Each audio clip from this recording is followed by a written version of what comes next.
When morning came, the terror of the dwarves grew less. They realized that dangers of this kind were inevitable in dealing with such a guardian, and that it was no good giving up their quest yet. But they could think of no way of getting rid of Smaug. What do you propose we should do, Mr. Baggins? Asked Thorin politely. But I have no idea at the moment, if you mean about removing the treasure. I have got my ring and will creep down this very noon and see what Smaug is up to. It was dark as night in the tunnel. There was only the very faintest glow to be seen. Old Smaug is weary and asleep, he thought. He can't see me and he won't hear me. Cheer up, Bilbo. He had forgotten, or had never heard about, dragons' sense of smell. Smaug certainly looked fast asleep, almost dead and dark, with scarcely a snore more than a whiff of unseen steam, when Bilbo peeped once more from the entrance.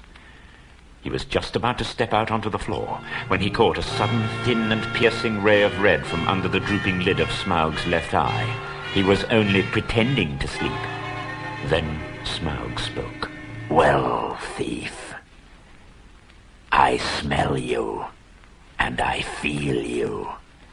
I hear your breath. Come, help yourself again. There is plenty. No, thank you, O Smaug the Tremendous. I did not come for presents. I only wish to have a look at you, and see if you were truly as great as tales say. I did not believe them. Didn't you now? Truly, songs and tales fall utterly short of the reality, O Smaug, the chiefest and greatest of calamities. You have nice manners for a thief and a liar. You seem familiar with my name, but I don't seem to remember smelling you before. Who are you? Where do you come from, may I ask? From under the hill, and under the hills, and over the hills, and through the air.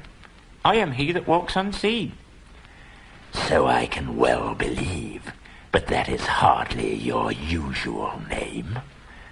I am the clue finder, the web cutter, the stinging fly.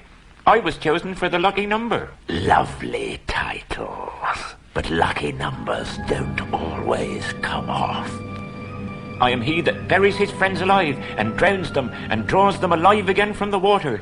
I came from the end of a bag, but no bag ever went over me. These don't sound so creditable. I am the friend of bears and the guests of eagles. I am Ringwinner and Luckwearer, and I am barrel rider, went on Bilbo, beginning to be pleased with his riddling. That's better, but don't let your imagination run away with you. This is, of course, the way to talk to dragons, if you don't want to reveal your proper name, which is wise, and don't want to infuriate them by a flat refusal, which is also very wise. No dragon can resist the fascination of riddling talk, and of wasting time trying to understand it.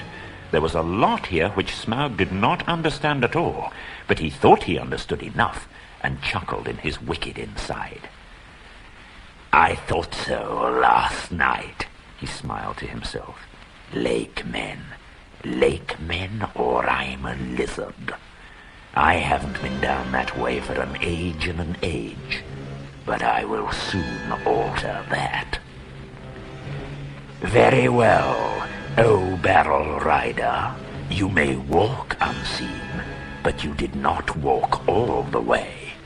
Let me tell you, I ate 6 ponies last night. In return for the excellent meal, I will give you one piece of advice for your good. Don't have more to do with dwarves than you can help.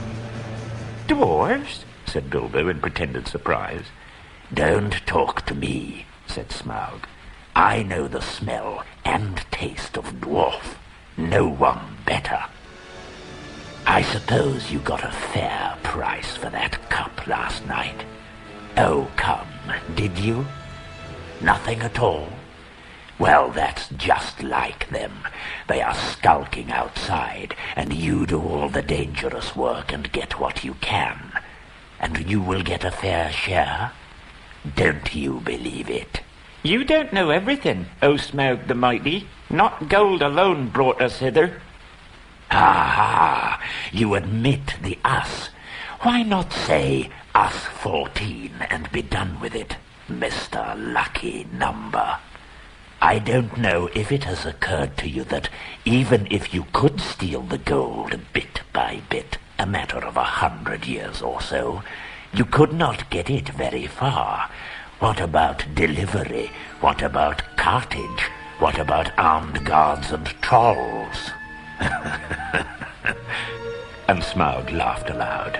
He had a wicked and wily heart, and he knew his guesses were not far out, though he suspected that the lake men of Esgaroth were at the back of the plans. I tell you that gold was only an afterthought with us. We came over hill and under hill by wave and wind for revenge. Then Smaug really did laugh, a devastating sound which shook Bilbo to the floor, while far up the tunnel the dwarves huddled together and imagined the Hobbit had come to a sudden and a nasty end. Revenge, he blasted. Revenge. The king under the mountain is dead. Girion, Lord of Dale, is dead. And where are his sons that dare approach me? I kill where I wish, and none dare resist. I laid low the warriors of old, and their like is not in the world today. No thief in the shadows. I am indestructible. My breath is death.